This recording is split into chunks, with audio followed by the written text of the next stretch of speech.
Welcome to Madasaling Pinoy, your prayer partner.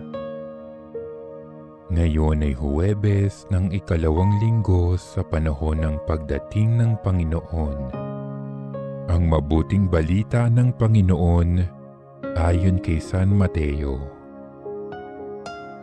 Noong panahong iyon, sinabi ni Jesus sa mga tao, "Sinasabi ko sa inyo, sa mga isinilang, wala pang lumilitaw na higit na dakila kay Juan Bautista.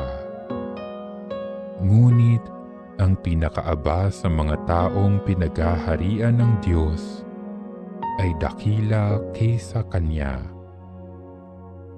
Mula nang mangaral si Juan Bautista hanggang ngayon, ang kaharian ng Diyos ay nagdaranas ng karahasan at inaagaw ng mararahas, sapagkat ang mga propeta at ang kautusan ay nagpahayag tungkol sa paghahari ng Diyos hanggang sa dumating si Juan.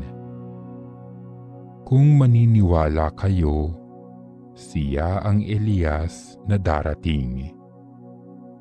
Ang may pandinig ay makinig. Ang mabuting balita ng Panginoon.